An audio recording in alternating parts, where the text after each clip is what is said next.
ज्ञानतिमिरान्धस्य ज्ञानाञ्जनेयशलाकया चक्षुरुन्मीलितं येन तस्मै श्रीगुरवे नमः। श्रीचैतन्यमनोभीष्टं स्थापितं येन भूतले स्वयं रूपा कदा मह्यं तदा स्वपदान्तिकं। हे कृष्णा करुणा सिन्धु दीनबन्धो जगत्पते गोपेशा गोपिकान्त राधकान्त नमस्तुते। तप्त काञ्चन गौरांगी राधे वृन्दावनेश्वरी ऋषभानुसुते देवी प्रणमामि हरिप्रिये। पंचकल्पदारुभ्यश्च कृपा सिन्धुभ्य एव च पतितनां पावनेभ्यो वैष्णवेभ्यो जय श्री कृष्ण चैतन्य प्रभु नित्यानंद श्री अद्वैत गदाधार श्रीवासदि गौर भक्त वृंदा। हरे कृष्णा कृष्णा कृष्णा हरे हरे हरे रामा राम रामा हरे हरे। ஸோ இன்னைக்கு என்கிட்ட புக்கு கிடையாது. ஸோ நீங்க தமிழ் புக்ல வாசிங்கோ, நான் வந்து இங்கிலீஷ்ல வச்சுட்டு உங்களுக்கு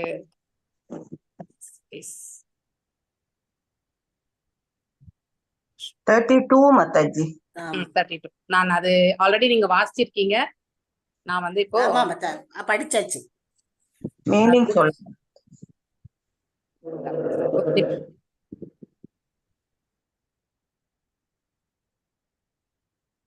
பாகவதம் 7வது அத்தியாயம் 32வது ஸ்லோகம். சோ 47வது ஸ்லோகம் வரைக்குமே புகழாரங்கள் வந்து சூட்டுவார்கள். பிரம்மதேவன் சூட்டுறது மத்தது கடைசி.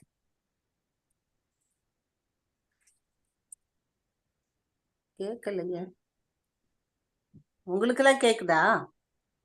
கேட்கல மாதாஜி. கேட்கல மாதாஜி.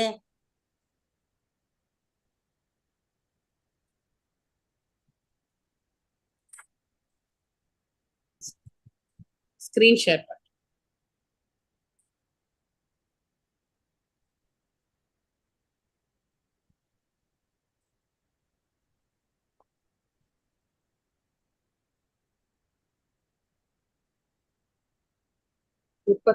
ஸ்கிரீன் தெரியறதா? தெரியறது மாதாஜி. ஹரே கிருஷ்ணா. தெரியுது மாதாஜி. தெரியுது மாதாஜி. தெரியுது மாதாஜி. ஹரே கிருஷ்ணா. ஸ்கிரீன் தெரியறதா? தெரியுது மாதாஜி. மாதாஜி. கேட்கலையா? இப்ப வருது மாதாஜி. இப்ப வந்துருச்சு மாதாஜி. ஹரே கிருஷ்ணா.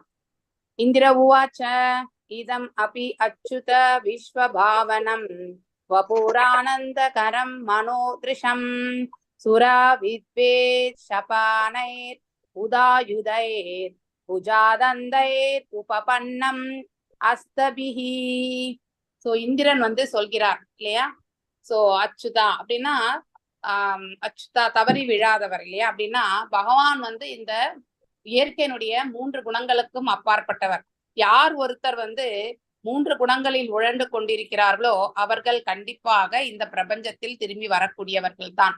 ஆனா பகவான் இந்த 3 குணங்களுக்கு அப்பாற்பட்ட நிலையில் இருப்பதால் அவர் தவறி விழாதவர், இன்ஃபாலபிள் அப்படின்னு பெயரு அச்சுதா.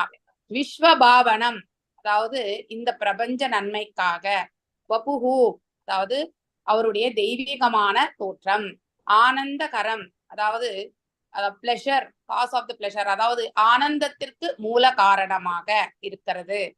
மனஹ ரிஷம் அதாவது ஆனந்தத்திற்கு மூல காரணமாக இருக்கக்கூடியது.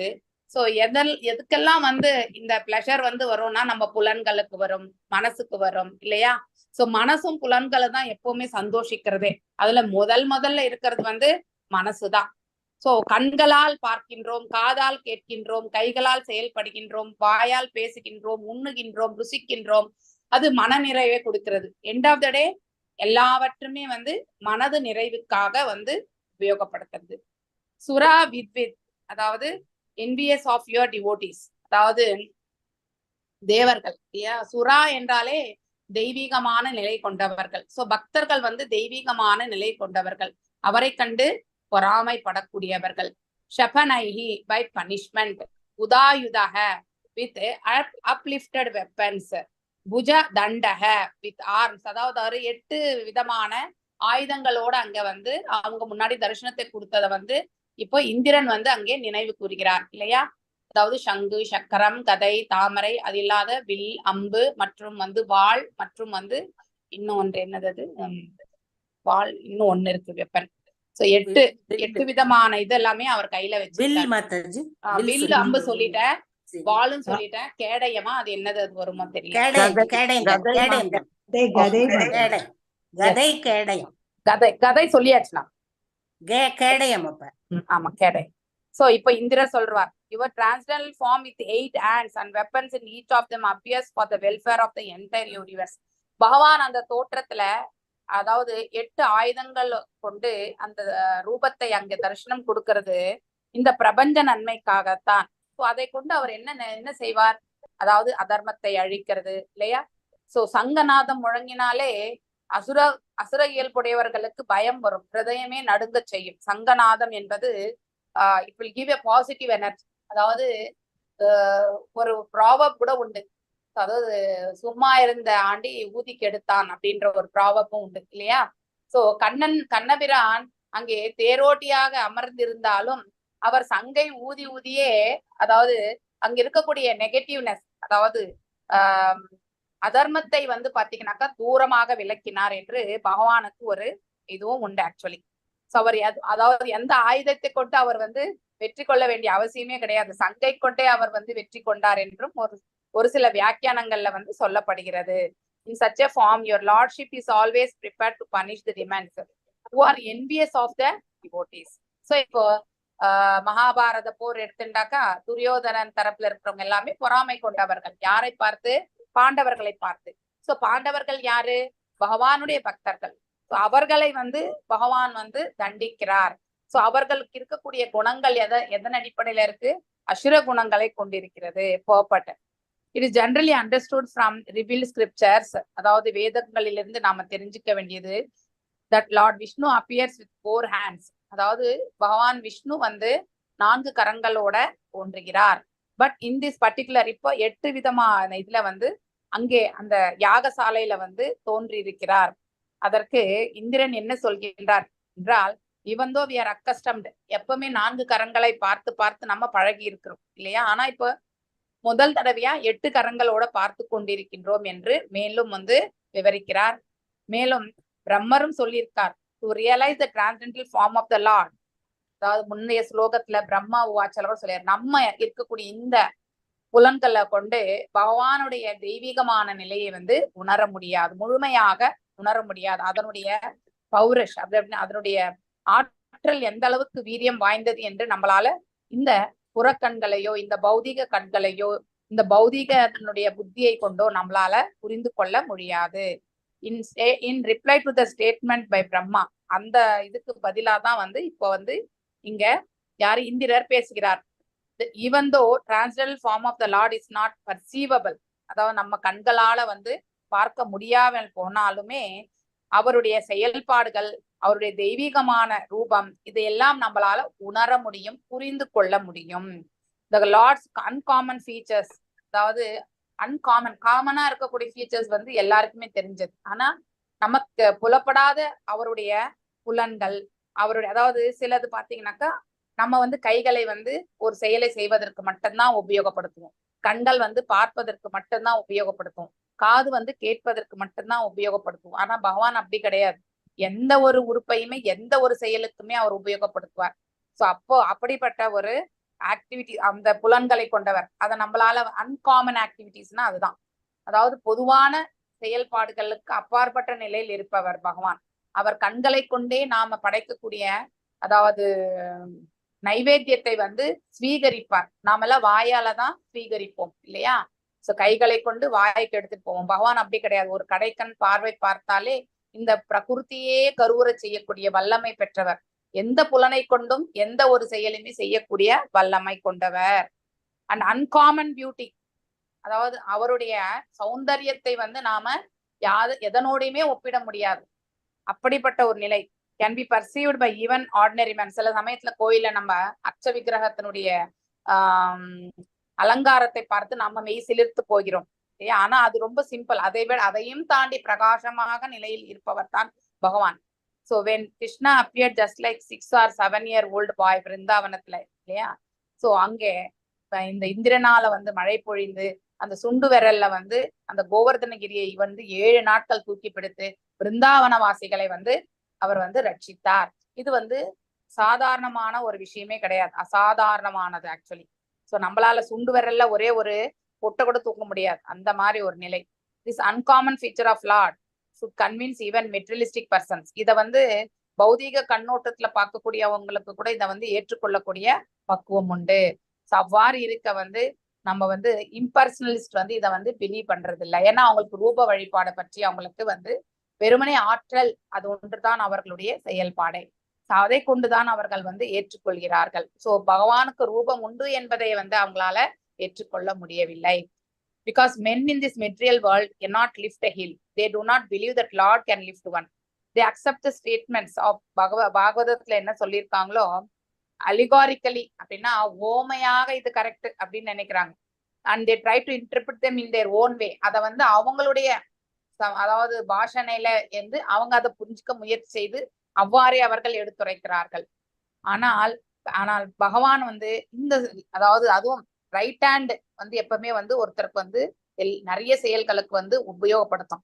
லெஃப்ட் ஹேண்ட்ல வந்து நம்ம வந்து ஒரு சில சமயத்துல கை உடைஞ்சு போனா கூட லெஃப்ட் ஹேண்ட்ல சாப்பிட்றது, லெஃப்ட் ஹேண்ட்ல வேலை செய்யறது, இதெல்லாம் வந்து ரொம்ப கஷ்டமா இருக்கும் நமக்கு. சோ சாதாரணமா லெஃப்ட் ஹேண்ட் அதுவும் சுண்டு விரலை வச்சு அவர் வந்து தூக்குனாருன்னா இட் இஸ் மோர் இந்த சுண்டு விரல் வந்து அவ்வளவு வல்லமை பொருந்தியதே கிடையாது. அப்படிப்பட்ட நிலையில இருக்க ஒரு சாதாரண மனிதனுடைய நிலையிலிருந்து நாம் நோக்கினாலும் கூட இந்த சுண்டு விரலால நம்ம எதையுமே செய்யவே முடியாது. ஆனால் பகவான் இந்த சுண்டு விரலை கொண்டு அவ்வளவு பெரிய கோவர்தனகிரியை வந்து 7 நாட்கள் பிடித்த வண்ணம் இருந்தார் என்றால் அதை நாம புரிந்து கொள்ள முயற்சி செய்ய வேண்டும். அவருடைய செயல்பாடுகளை பற்றி நாம நன்னா புரிஞ்சுக்கணும். So மேலும் but actually the Lord lifted the hill in the presence of all the inhabitants of Vrindavana as corroborated by the great acharyas. இல்லையா, வாசுதேவர், நாரத மகரிஷி எல்லாமே இதற்காக வந்து ரொம்ப அழகான விளக்கங்கள் எல்லாம் கொடுத்திருக்காங்க. Everything about the Lord activities, அவருடைய செயல்பாடுகள், லீலைகள், இதெல்லாமே வந்து அசாதாரணமானவை, சாதாரணமானது கிடையாது. அதை நாம் அவ்வாறே ஏற்றுக்கொள்ளக்கூடிய மனப்பக்குவத்தை தான் வளர்த்துக்கணுமே தவிர நம்மளுடைய உணர்தலை கொண்டு நாம ஒரு கற்பனையா அதை வந்து ஊகிச்சு அப்படிப்பட்ட நிலையில இருந்து அதை நாம நோக்கவே கூடாது. அது மிக மிக தவறானது.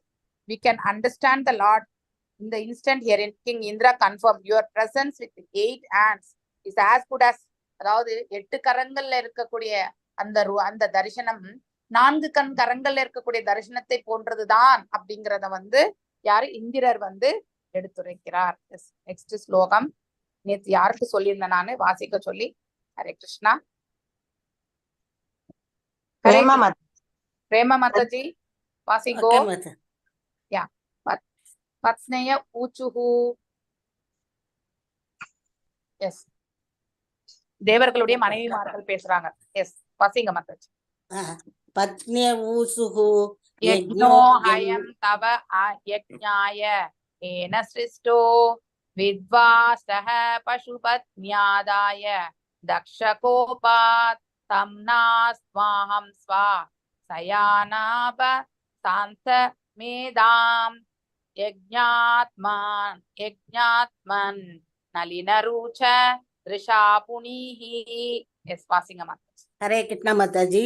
பத்னே ஊசுஹு யஜ்ஞோயம் தவ யஜனாய கேன சிருஷ்டோ வித்வஸ்த பசுபதிநாத்ய தக்ஷகோபாத் தம் ஸ்னஸ்வம் சயனாப சாந்தமேதம் யஜ்ஞாத்மன் நளினருசா திருசு புனிஹி.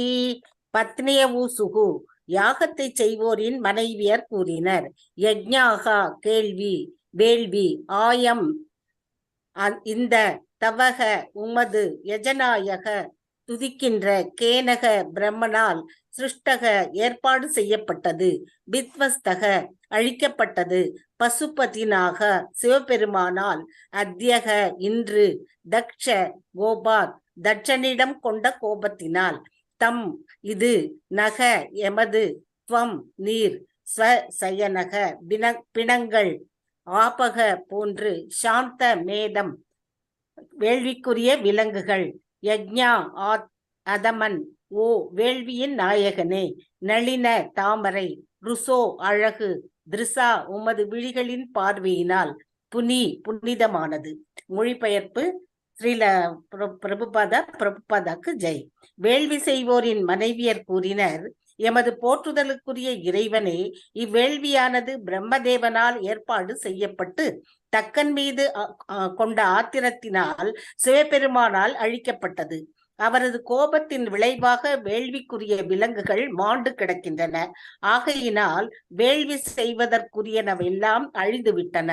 இப்பொழுது உமது செந்தாமரை விடியின் பார்வைப்பட்டு இவ்வேள்வி சாலையானது புனிதமடைவதாக. பொருளுரை: விலங்குகளுக்கு புதிய பிறவி கிடைக்க வேண்டும் என்பதற்காகவே அவை அங்கே கொண்டு வரப்பட்டிருந்தன. வேள்வியில் விலங்குகளை பலியிட்டு அவற்றிற்கு புத்துயிர் அளிப்பது என்பது வேத மந்திரங்களின் சக்திக்கு ஆதாரமாக விளங்குகிறது. தக்கன் வேள்வியினை சிவன் அழிக்கும் பொழுது தீவினை வயத்தால் அங்கிருந்த விலங்குகளும் அழிந்து போயின. தக்கனின் தலைக்கு மாற்று தலை வேண்டி ஓர் ஆடு கூட கொல்லப்பட்டது. இவ்வாறு விலங்குகள் மாண்டு கிடந்த காட்சி அவ்வேள்வி சாலையினை சுடுகாடு போல் தோன்றச் செய்தது.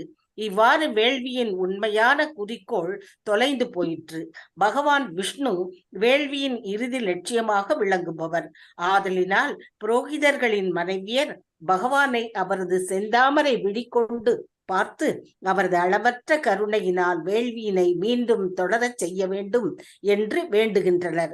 இதன் விளக்கம் விலங்குகள் தேவையின்றி கொல்லப்படக்கூடாது என்பதாகும். வேத மந்திரங்களின் வலிமையினை மெய்ப்பிப்பதற்கும் அதன் மூலம் விலங்குகள் புதிய பிறவி அடைய வேண்டும் என்பதற்குமே அவை பலியிடப்படுகின்றன. தட்சனின் தலைக்கு பொருந்துவதற்கு ஒரு ஆடு சிவபெருமானால் கொல்லப்பட்டது போல் கூட விலங்குகள் கொல்லப்படக்கூடாது. ஓர் விலங்கு பலியிடப்பட்டு புதிய உயிர் பெறுவது காண்பதற்கு மகிழ்ச்சி அளிக்கலாம். அம்மகிழ்ச்சியும் இப்போது தொலைந்து போய்விட்டது. ஆகையினால் புரோகிதர்களின் மனைவியர் பகவானின் பார்வையினால் அவ்விலங்குகள் மீண்டும் உயிர் பெற எழச் செய்து வேள்வியினை இனிமையுறச் செய்து தரும்படி இறைவனை வேண்டுகின்றனர். அரே கிருஷ்ணமற்றது. தேங்க்யூ. அழகான சோ யாகங்களை நடத்தக்கூடிய அந்த புரோகிதர்களுடைய மனைவிமார்கள் வந்து இப்பொழுது பிரார்த்திக்கிறார்கள், பகவானிடத்தில் வேண்டுதலை வைக்கிறாங்க. யக்ஞோ அயம் தவ யக்ஞாய கேன சிரேஷ்டோ வித்வாஸ்தஹ பசுபத்ன்யா பதிநாதய தக்ஷகோபாத் த்வம் நஸ்வாம் ஸ்வ சயனாப சாந்தமேதம் யஜ்ஞாத்மன்னலின ருச்சாத்ரிஷ புனீஹி பத்னிய ஊச்சுகு. அதாவது யாகங்களை செய்யக்கூடிய அந்த புரோகிதர்களுடைய மனைவிமார்கள் அவர்கள் வந்து இப்பொழுது பேசுறாங்க. என்ன பேசுறாங்க? யக்ஞா அப்படின்னா யக்ஞங்கள், அயம் இந்த அந்த யக்ஞசாலை, தவ உங்களுடைய, அதாவது பகவானுடைய, யக்ஞாய அவரை வந்து வழிபடுறது, கேன யாரால? பிரம்மரால, சிஷ்டா இந்த ஏற்பாடு பிரம்மனால ஏற்படுத்தப்பட்டது, வித் வசிஷ்ட ஆனா இப்பொழுது அது அழிவடைந்த நிலையில இருக்கு. யார் அழிச்சது? அதாவது சிவபெருமான் வந்து யாரை அனுப்பினார்? ஆக்சுவலி யாரை அனுப்பினார்? வீரபத்ரனை அனுப்பினார். சோ வந்து அங்க இருக்கக்கூடிய விலங்குகள் எல்லாம் கூட கொல்லப்பட்டிருக்கிறது. பசுபத்னி, பசுபதி அப்படின்றது அவருக்கு இன்னொரு பேர் இல்லையா? அத்யா இன்று, தக்ஷ கோபாத் from anger of at Daksha, தக்ஷன் மீது இருந்த கோபத்தால அதை எல்லாமே அழிவு பெற்றது. சொன்னா அவர், துவம் யூ தாங்கள், ஸ்வ சயனா டெட் பாடிஸ் எல்லாமே வந்து அந்த வேள்வி வந்து பலி கொடுக்க வந்து அழைச்சிட்டு வந்திருந்த அந்த விலங்குகள், அந்த விலங்குகளை எதற்காக பலி கொடுக்கிறார்கள்? அந்த காலத்துல வந்து வயதான, அதாவது விலங்குகளை மட்டும்தான் வந்து பலி கொடுப்பாங்க. சோ தட் அந்த யக்னத்தினுடைய அந்த மந்திரங்களுடைய பலித்தம் என்ன செய்யும்னா, இந்த விலங்கு ரூபத்துல இருக்கக்கூடிய அந்த ஜீவன் வந்து மனிதனாக பிறவி எடுக்கிறதுக்கு வந்து வாய்ப்பு கிடைக்கிறது. அதற்காகத்தான் யக்னசாலையில வந்து அதெல்லாமே பலி கொடுத்தாங்க. இமீடியட்டா அது வந்து மனித ரூபத்தை எடுக்கக்கூடிய அந்த இது நிலைக்கு செல்லும். ஆனா இப்போ அப்படிப்பட்ட ஒரு மந்திரத்தை தெரிந்தவர்களும் கிடையாது, அவ்வாறு உச்சாடனம் பக்தி கொண்டு செய்யக்கூடியவங்க, ஸ்ரத்தையோட செய்யறவங்களும் கிடையாது. மேலும் விலங்குகளை பலியிட்டு இப்ப இருக்கக்கூடிய ஜனங்க அவங்களே வந்து உணவு படைத்து சாப்பிடுறாங்க. எல்லாமே டோட்டல் ஆப்போசிட் இப்போ இல்லையா? சாந்தமேதம் ஸ்டில் சாக்ரிபிஷியல் அனிமல்ஸ். யக்ஞாத்மன் அதாவது யக்னேஸ்வரர் இல்லையா? நளின அதாவது தாமரை, ருச்ச ருச்சாக பியூட்டிஃபுல், த்ரிஷா தாமரை கண்களை கொண்டு பார்ப்பதற்கு ரொம்ப அழகாகும். அந்த கடைக்கண் பார்வைப்பட்டு இந்த விலங்குகள் எல்லாம் வந்து மீண்டும் வந்து உயிர்ப்பித்து எழணும் அப்படிங்கிற ஒரு பிரார்த்தனையை தான் அந்த யக்ஞசாலையில வந்து யக்ஞங்களை வளர்க்கக்கூடிய அந்த புரோகிதர்களுடைய மனைவிமார்கள் வந்து பகவானிடத்துல வந்து பிரார்த்திக்கிறார்கள். So, but unfortunately, Siva, being angry at Daksha, devastated the entire. அங்க இருக்கக்கூடிய எல்லாத்தையுமே நாசம் பண்ணார். விலங்குகளும் வந்து அழிக்கப்பட்டது. அதனால இங்கே மீண்டும் வந்து யக்ஞங்கள் வந்து தயார். அதாவது யக்ஞங்களுடைய தொடக்கம் எல்லாமே பாத்தீங்கன்னாக்கா அழிந்தது. இனிமே மீண்டும் வந்து செயல்படணும்னா பகவானே உங்களுடைய கடைக்கண் பார்வைப்பட்டு இந்த ஸ்தலத்தை வந்து நீ புனிதமடைய செய்து மேலும் அந்த உயிர் வாழிய அந்த விலங்குகளை எல்லாமே உயிர்ப்பித்து தரணும் அப்படிங்கிற ஒரு பிரார்த்தனையை வந்து இந்த இடத்துல வைக்கிறாங்க. They were used to prove the strength of mantras. அப்படின்னா மந்திரங்களுடைய பவர், அதனுடைய ஆற்றலை வந்து நிரூபிக்கிறதுக்காக தான் இதெல்லாமே உபயோகப்படுத்தப்பட்டது. நாட் பிகாஸ் அதை வந்து கொன்று தின்வதற்கு கிடையாது. They should not have been killed as they were by Lord Shiva to replace the head of Dakshana. தக்ஷனை உயிர்ப்பித்ததுக்கு கூட இந்த சிவபெருமான் வந்து ஒரு ஆட்டை வந்து கொன்று அந்த ஆட்டு தலையை தான் வச்சு அவரை வந்து உயிர்ப்பித்து எழுப்பினார். It was pleasing to see an animal sacrificed and regenerated, and that pleasing atmosphere has been lost. So இப்ப அந்த மாதிரி அந்த ஸ்தலத்துல வந்து எல்லாமே வந்து அழிச்சதுனால அந்த யாகசாலையில அழிவு பெற்றிருக்கிறதுனால அதை பாக்குறதுக்கே வந்து அந்த இடத்துல வந்து அதனுடைய உண்மையான நிலையை வந்து நம்ம மனசு வந்து ஒரு யக்ஞம் வளர்க்குறாங்க, ஒரு மந்திரங்களை எல்லாம் உச்சாடம் பண்றாங்கன்னா நமக்கு மனசு வந்து புத்துயிர் கொடுக்கும். அப்படிப்பட்ட ஒரு தன்மை வந்து அவர்களுக்கு ஏற்படுத்தவில்லை அங்க இருக்கக்கூடிய சூழல் என்பதை வந்து அந்த பத்னிகள் வந்து எடுத்துரைக்கிறாங்க. மேலும் பகவானிடத்துல அவங்க என்ன பிரார்த்திக்கிறாங்க? Requested animals to be brought back. அந்த விலங்குகளை எல்லாம் உயிர்ப்பித்து தரும்படி கேட்டுக்கிறார்கள். எவ்வாறு என்றால் பகவானுடைய கடைக்கண் பார்வை பட்ட உடனே அது வந்து எழணும் அப்படிங்கிற ஒரு பிரார்த்தனையை வந்து வைக்கிறாங்க. அடுத்து பத்மா மாதாஜி வாசிங்க. ரிஷய ஊச்சுஹூ அனன்விதம் தே பகவன் விசேஷிதம் யத் ஆத்மனா சரசீஹி கர்மநாஜ்யசே விபூத்யேதே யதா உபசேதுர் ஈஸ்வரிம் நாமன்யதே ஸ்வயம் அனுவர்த்ததிம் பவான். பத்மா மாதாஜி இல்ல போல இல்லைங்களா? வேற யார் கையை உயர்த்தி இருக்கிறது? நான் உயர்த்தி இருந்தேன் மாதாஜி. ஓகே, வேற யாரு வாசிக்கிறீங்க? பத்மா மாதாஜி இருக்காங்க மாதாஜி. மணிமேகலை மாதாஜி வாசிங்க. மாதாஜி என்கிட்ட புக் இல்ல மாதாஜி. மல்லிகா மாதாஜி வாசிக்க சொல்லுங்க. மல்லிகா மாதாஜி வாசிங்க. ஜெயந்தி மாதாஜி வாசிக்கவே மாதாஜி புக் இருக்குது. ஹரே கிருஷ்ணா. இருங்க, அவங்க நேத்து வாசிச்சீங்க இல்லையா? இவங்க மணிகா மாதாஜி வாசி. அதுக்கு அடுத்த ஸ்லோகம் என்ன நீங்க வாசி. ஓகே, இன்னும் ஒரு ஸ்லோகம் பண்ணலாம். Okay madam. ஹரே கிருஷ்ணா. ஹரே கிருஷ்ணா மாதாஜி. ஹரே கிருஷ்ணா மாதாஜி.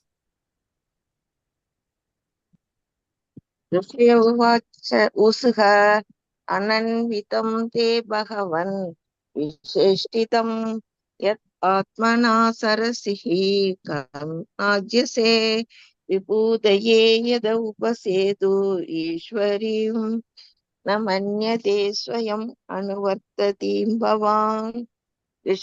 ரிஷிகள் ஊசு கூறினார், அதன் விதம் ஆச்சரியம் தே உமது பகவன் அனைத்து வளங்களும் நிரம்பியவர், விசேஷ்டிதம் செயல்கள் யத் எந்த ஆத்மனா உமது சக்தியினால் சரசி நீர் செய்கிறீர், ஹி உறுதியாக கர்ம அச்செயல்களுக்கு ந அஜ்யசோ நீர் பற்று வைப்பதில்லை, விபூதையே அவன் கருணை வேண்டி எவனிடமிருந்து உபசேது துதிக்கப்படுதல், ஈஸ்வரீம் லக்ஷ்மி அதிர்ஷ்ட தேவதை, நமன்யதே பற்றுருவதில்லை, ஸ்வயம் உமது அனுவர்த்ததீம் உமது கீழ்ப்படிதலில் உள்ள பணியால், லக்ஷ்மி பவான் தாங்கள்.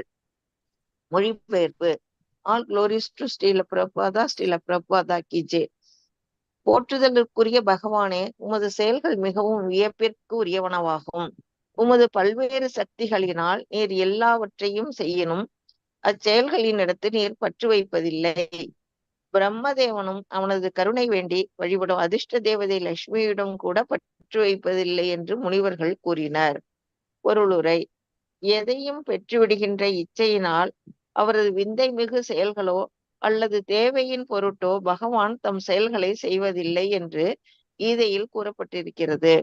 பொதுவாக மக்களுக்கு ஒரு எடுத்துக்காட்டாக விளங்க வேண்டும் என்பதற்காகவே அவர் செயல்படுகிறார். அச்செயல்கள் அனைத்தும் மிகவும் விந்தையானதாகும். அவர் எதன் மீதும் பற்று வைப்பதில்லை. நமாம் கர்மாணி விஷ்பந்தி. அவர் மிகவும் வினோதமாக செயல்படினும் அவர் எதன் மீதும் பற்று வைப்பதில்லை. பகவத்கீதை 4.14. அவர் தன்னிறைவு எய்தினவர். இதற்கு எடுத்துக்காட்டாக அதிர்ஷ்ட தேவதையான லக்ஷ்மி எப்போதும் பகவானின் பணியில் ஈடுபட்டிருப்பினும் பகவான் அவள் மீதும் பற்று வைப்பதில்லை என்று இங்கே கூறப்பட்டிருக்கிறது. பிரம்மதேவன் கூட லக்ஷ்மியின் கருணை வேண்டி அவளை வணங்குகிறார். ஆனால் பகவானோ இது போன்ற ஆயிரக்கணக்கான அதிர்ஷ்ட தேவதைகளினால் வணங்க பெற்றாலும் அவர்களில் யார் மீதும் அவர் பற்று வைப்பதில்லை. பகவானின் மேன்மை மிக்க உன்னதமான நிலையின் வேறுபாடு இங்கே மகா முனிவர்களினால் சிறப்பாக குறிப்பிடப்பட்டிருக்கிறது. தனது புண்ணிய செயல்களின் பலனின் மீது பற்று வைக்கும் சாதாரண உயிர்களை போன்றவர் அல்லர் பகவான். ஹரே கிருஷ்ணா மாதாஜி. தேங்க்யூ மாதாஜி. தேங்க்யூ மாதாஜி. ரொம்ப அற்புதமான ஒரு இது கான்ட்ராடிக்டரி. அதாவது பகவான் வந்து is the highest of renunciation. பகவான் என்ற பதத்திற்கு நாம 6 விதமான நிலைகளை சொல்றோம் இல்லையா? முதல்ல செல்வம் இல்லையா? செல்வத்தை ஒடுத்து நம்ம என்ன பண்றோம்? அதுக்கப்புறம் புகழ், அழகு இல்லையா? சோ இதெல்லாம் ஒரு கடைசியில தான் நமக்கு ரெனன்சியேஷனே வரும். அப்படின்னாக்க துறவம் என்பது கடைசி, ஞானம், அதுக்கப்புறம் துறவம். இந்த முதல்ல இதெல்லாத்தையுமே வந்து நாம இதுக்குதான் முதல்ல அடிமையாயிடுறோம் நம்ம இல்லையா? செல்வத்திற்கு அடிமையாகிறோம் இல்லையா? அதே மாதிரி ஆஸ்திகளுக்கு அடிமையாகின்றோம். அடுத்து வந்து அழகுக்கு அடிமையாகின்றோம் இல்லையா? பதவிக்கு அழகிய பொசிஷன் அதுக்கு அடிமையாகின்றோம். அடுத்து வந்து நெக்ஸ்ட் வந்து நம்ம என்ன பண்றோம்? நம்ம இதெல்லாம் கடந்து சென்றால் ஒழிய ஞானம் என்பது நமக்கு ஏற்படாது. இது எப்ப இந்த நாளத்திலுமே நம்ம பற்று கொண்டிருக்கின்றோமோ ஞானமும் துறவரமும் நமக்கு வரவே வராது. எப்போ இந்த 4ஐயுமே கடந்து செல்கின்றோமோ அப்போ நமக்கு ஞானம் வரும், துறவரம் வரும். இப்ப பகவான் 16,108 மனைவிமார்களோட ஒவ்வொருத்தருக்குமே வந்து அவ்வளவு வைடூரியங்கள் பதித்த மாட மாளிகையில இருந்தார் சரியா? ஆனா அவர் எதிலுமே வந்து பற்றுதல் கொள்ளவில்லை அந்த இடத்துல. அதாவது 16,108 விரிவங்கங்களாக எல்லா இடங்களிலும் ஒரே போல இல்லையா? ஹென்பெக்டு ஹஸ்பண்ட்னு சொல்லுவாங்க. அப்படின்னா அதாவது மனைவிக்கு அதாவது ஏற்றபடி அவர் வந்து அவருடைய செயல்கள் அமைந்திருந்தது. மனைவியினுடைய விருப்பத்திற்கு ஏற்றவாறு. ஃபார் எக்ஸாம்பிள் இப்போ நம்ம தமிழ்நாட்டிலேயே கல்லழகர் டெம்பிளுக்கு கல்கருடன் டெம்பிளுக்கு நான் போனேன். அந்த டெம்பிள்ல அவரு புரோகிதர் சொன்னார், அங்கே தாயார் என்ன சொல்றாங்களோ அதற்கேற்றவாறு தான் பகவான் நடந்து பாருன்றதுக்காக தானே ஒரு முன்னுதாரணமாக இருந்து செயல்பட்டதாக ஒரு வரலாறுல சொல்றாங்க. அவங்க அந்த யார் போனாலுமே இந்த ஸ்தல வரலாறுல இதை பத்தி சொல்றாங்க. ஹென்பெக்டு ஹஸ்பண்ட் அப்படின்னா அதுதான் வந்து நம்ம ஒன் ஆஃப் த ஃபர்ஸ்ட் கேண்டோல வரக்கூடிய ஸ்லோகங்களே 13வது சாப்டர்ல 12வது சாப்டர்லயே வருது. துவாரகைக்கு வரும்பொழுது 12வது சாப்டர் நினைக்கிறேன் ஃபர்ஸ்ட் கேண்டோல நம்ம வாசிக்கிறோம் இல்லையா? துவாரகை நோக்கி வரும்போது அவரை எப்படி எல்லாம் ரிசீவ் பண்றாங்க இல்லையா? அங்க இருக்கக்கூடிய எல்லாருமே அதாவது ஈவன் அதாவது தாசிகள் கூட வந்து பகவானை வந்து அவர்களுக்கு பகவானை சேவித்து அவர்கள் பகவானுக்கு என்ன பிரசன்ட் கொடுக்கணுமோ அதை வந்து கொடுக்கும்பொழுது பகவான் அதை வந்து நிராகரிக்காம வாங்கி கொண்டார். மேலும் அதன் பிறகு தன்னுடைய அதாவது அங்கே 16,108 விரிவங்கங்களாக வந்து அந்தந்த மனைவிகளுடைய அந்த மாளிகைக்கு செல்லும் பொழுது அவங்க எல்லாருமே எந்த இதுல இருந்தாங்க? அவங்கள சாதாரண மனைவிமார்களே கிடையாது, ஆழ்நிலையில் இல்லையா? அதாவது ரெனவுன்ஸ்டு ஃபேஸ்ல அவங்களும் ஹையஸ்ட் தான். சோ பகவானையே எண்ணிக்கொண்டு அவர்கள் தியானத்தில் ஆழ்ந்திருந்தார்கள். சோ அவரை ஆலிங்கனம் பண்றது யார் மூலியமா ஆலிங்கனம் பண்ணாங்க? தன்னுடைய பிள்ளைகள் மூலமா தான் ஆலிங்கனம் பண்ணாங்க. சோ இப்படி அந்த ரினவுன்சியேஷனுடைய வேல்யூ வந்து நம்ம இதுல இருந்து தெரிஞ்சுக்கணும். பௌதிக கண்ணோட்டத்தோட இதை வந்து நோக்கவே கூடாது. 18,000 சிறு பிராயத்தில் நாம எல்லாம் கூட ஐயோ கிருஷ்ணருக்கு 18,000 மனைவிமார்களாம்ப்பா. சோ நம்ம ஏகபத்தினி விரதனா இருக்கிற ராமர் மட்டும்தான் எனக்கு பிடிக்கும் அப்படின்னு நினைச்ச காலம் எல்லாம் நமக்கு உண்டு. ஆனா இந்த 18,108 மனைவிமார்களை வந்து 18,108 மனைவிமார்களை வந்து அவர் வந்து எவ்வளவு அழகாக அவர் வந்து மேனேஜ் பண்ணார் அப்படிங்கிறது வந்து அவருடைய துறவரத்தினுடைய குவாலிட்டி வச்சுதான் நம்மளால புரிஞ்சுக்க முயற்சி பண்ணணும். இஸ் ஹையஸ்ட் ஆஃப் த ரெனவுன்சியேஷன் அப்படிங்கறத வந்து தெரிஞ்சுக்கணும். அவ்வாறு அவர் லக்ஷ்மிகள் மீது கூட, லக்ஷ்மியே தன்னுடைய ஹிருதயத்துல வச்சிருக்கிறவர், தாயார் எங்க இருக்காங்களோ பகவானும் அங்கதான் இருப்பார் அப்படிங்கறது எல்லாம் நாம படிச்சுட்டே இருக்கோம் நம்ம. ஆனாலும் அவர் செல்வத்தின் மீது அவருக்கு வந்து நாட்டம் கிடையாது. மேலும் இந்த ஒன் ஆஃப் த ஸ்லோகாஸ், அதாவது 4.14, அதாவது இந்த பௌதீக செயல்கள் எல்லாமே அவர் ஈடுபட்டு இருக்க வேண்டிய அவசியமே கிடையாது, நான் செயல்பட வேண்டிய அவசியமும் கிடையாது, ஆனாலும் நான் செயலில் ஈடுபட்டிருக்கின்றேன். ஏனென்றால் என்னை பின்பற்றுபவர்கள் என்னை மாறியே வந்து செயலற்ற நிலைக்கு சென்று விடக்கூடாது என்பதற்காக நான் செயலாற்றி கொண்டிருக்கின்றேன் என்று பகவான் பகவத்கீதையிலே சொல்லியிருக்கார். சோ அவருக்கு இங்க வந்து எந்த செயலும் செய்ய வேண்டிய அவசியமும் கிடையாது, அவர்கிட்ட எல்லாமே இருக்கு. அந்த மீது அவருக்கு பற்றுதலும் கிடையாது. அப்படி இருக்கும் பொழுது வந்து இந்த செயல்கள் எல்லாம் அவர் இந்த புவிக்கு வந்து அவதரிக்கும் பொழுது எல்லா செயல்களிலுமே வந்து ஈடுபட்டிருக்கிறார். இப்ப யுதிஷ்டிர மகாராஜாக்கு வந்து அவர் வந்து அந்த மரியாதைகளை செலுத்துறார் இல்லையா? சோ இப்படி அவர் சுயம் பகவானாக இருந்தாலும் தான் பகவான் என்ற அந்த இது வந்து எந்த இடத்துலயுமே அவர் காட்டிக்கொள்ளவில்லை. அப்படிப்பட்ட ஒரு ரெனவுன்சியேஷன் வந்து நமக்கு மிக மிக முக்கியமானது. சோ இப்போ இந்த முனிவர்கள் எல்லாம் வந்து பகவானை புகழாரம் பாடுகிறார்கள். எவ்வாறு என்பதை நாம் இந்த இடத்துல கேட்கணும். அப்படின்னா துறவரத்துல முனிவர்கள், அந்த துறவரத்திலே ஹையஸ்டா இருக்கிறவர் வந்து பகவான் தான் என்பதை இந்த இடத்துல மேற்கோள் காட்டுகிறார்கள். ரிஷய ஊச்சுகு அனன்விதம் தே பகவன் விசேஷிதம் யத் ஆத்மனா சரசிஹி கர்மனா ஜாயசே விபூத்யதே யதா உபசேதுரீஸ்வரிம் நாமன்யதே ஸ்வயம் அனுவர்த்ததிம் பவான். சோ இங்க வந்து டிரான்ஸ்லேஷன்ல வந்து அவர் என்ன பாடுறார்? அன்பான பகவானே, உங்களுடைய செயல்கள் எல்லாமே மிகவும் பெருமைக்குரியது, அதாவது வண்டர்ஃபுல்லா ஆச்சரியப்படுற விதத்துல இருக்கக்கூடிய ஒன்று. Although you do everything by your different potencies, எல்லா செயல்களிலுமே உங்களுடைய வேறுபட்ட ஆற்றல்களால் நீங்கள் செயலாற்றி கொண்டுதான் இருக்கிறார்கள். ஆனாலும் you are not at all attach to that, அந்த செயல்களோடு நீங்கள் எப்பொழுதுமே வந்து அதாவது அட்டாச்மெண்ட் கிடையாது. அப்படின்னா அதன் மீது பற்றுதல் கிடையாது. You are not even attach to the goddess of fortune, Lakshmi தாயார் இடத்துல கூட அவருக்கு வந்து பற்றுதல் கிடையாது. சோ எல்லாமே இந்த நம்ம எல்லாரும் கூட லக்ஷ்மி தாயார வேண்டுறோம் இல்லையா? தேவர்கள் கூட வேண்டுகிறார்கள். அப்படி இருந்தாலும் கூட வந்து நீங்கள் வந்து அவர்களிடத்தில் பற்றுதல் கிடையாது அப்படிங்கறது வந்து ரொம்ப அற்புதமா இந்த இடத்துல விளக்குறாங்க. அந்த 6 பகவான் என்ற அந்த பதத்தினுடைய 6 நிலைகளை பற்றி நாம பார்க்கின்றோம். எல்லா புகழ், எல்லாம் அழகு இல்லையா, எல்லா வலிமை, எல்லா அறிவு வந்து அழகு சொல்லணும், அழகு. ஓகே, அறிவும் புறமும் வந்து லாஸ்ட்ல வரும். இந்த நாளத்தையுமே கடந்தால்தான், இதுலயுமே பகவான் ஹையஸ்டா இருந்தாலுமே ஞானத்திலுமே அவர் தான் ஹையஸ்ட், அதே மாதிரி துறவரத்திலுமே அவர் தான் ஹையஸ்ட். இதை நாம தெரிஞ்சுக்கணும். So wonderful is that it is said that the Lord has no desire to achieve any result. இல்லையா? அவருக்கு எந்த ஆசையுமே கிடையாது, எல்லா செயல்களிலுமே அவர் ஈடுபட்டிருப்பார். ஆனா அந்த செயல்களுடைய பலன்களுக்கு அவர் என்றைக்குமே விழைவதும் கிடையாது. அவருக்கு எதுவுமே தேவை கிடையாது. எல்லாமே அவர்கிட்ட இருக்கும்போது எதுக்கு அவரை தேட போறார் இல்லையா?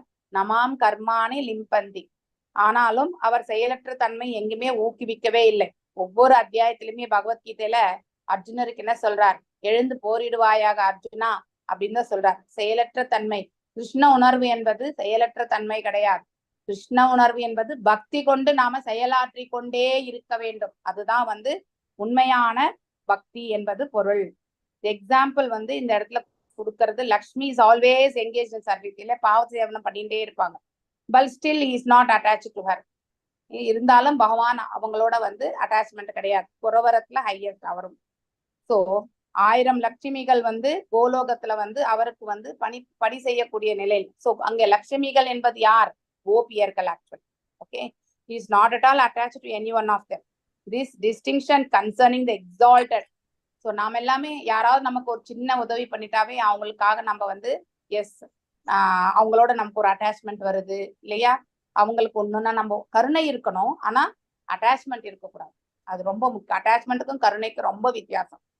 சோ ஒருவர் மீது நம்ம வந்து கருணை கொள்வது, கருணை என்பது எல்லார் மீது இருக்க வேண்டும், எந்த பாகுபாடும் இருக்கக்கூடாது.